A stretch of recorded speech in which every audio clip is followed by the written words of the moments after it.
one of the most inspiring things that I've read of yours, but also I had the privilege of you saying to me the last time we spoke 10 years ago, was that your battle to protect seed was inspired by Gandhi and the symbol of the spinning wheel. And I'd really like you to share your thinking on that. So you know that 1987 meeting where the industry is laying out its plan of total control over life on Earth. I'm just thinking, my God, when you have that kind of total power, how do you deal with it? And my mind went to Gandhi. Because, you know, during British rule, 85% of the territories of the world were controlled by that little island nation. And Gandhi took out a spinning wheel because he understood that our colonization was related to the fact that we had stopped producing. We had stopped being producers.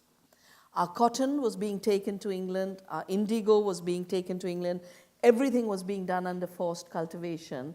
You have the slave system in America, also growing cotton, and then a few mills were sending out textiles to the rest of the world. And I kept thinking in my head, what would be the spinning wheel of today? And since at that time the key industry determining imperialism was the textile industry, and today the key industry determining a new bioimperialism is what they call biotechnology, life sciences industry, but basically the control over life, including control over seed as the first link in the food chain. I thought to myself, in the context of this new control over life, the seed has to be the spinning wheel. And I knew nothing. All I had was my parents' library. I'd pull out the books. I'd go off to my old villages where I'd worked with, as a volunteer with the Chipko movement. I'd go back and say, you know, do you have the seed? Do you have this crop? And bit by bit, collected seeds. All I knew is we have to say it's seeds. And all I knew is somehow we have to do it in a way that farmers adopt these seeds.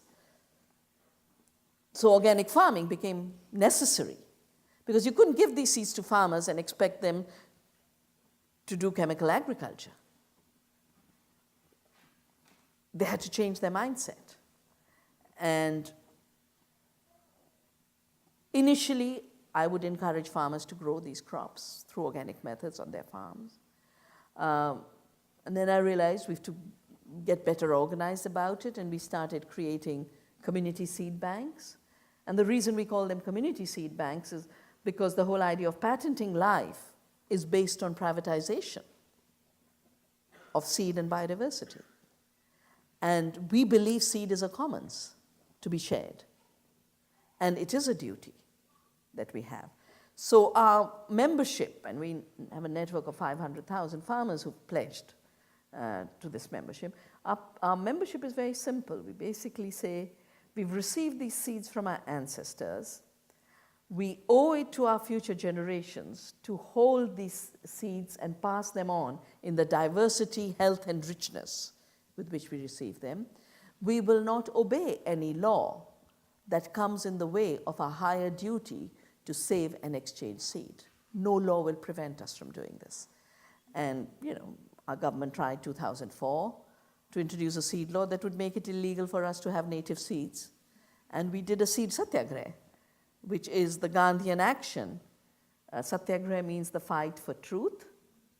And it's basically an action to say, sorry, your law is wrong. And I'm really hoping that we'll be able to do this worldwide. I mean, you know, I'm thinking of this whole global campaign on seed sovereignty. But the global campaign on seed sovereignty has to be a combination of saving seeds, but not saving seeds in tiny bits, saving seeds through cultivating differently, creating a different kind of sustainable, organic, local food system based on diversity. But I think we need, just like we got rid of slavery, we've got to get rid of slavery of life through patents on seed. And I hope from 2nd October, which is Gandhi's birthday, to 16th of October, which is World Food Day, around the world, we'll be able to take actions to say no patents on seed. We have a higher duty to protect life on Earth, to protect biodiversity, and to pass on living seed to our future.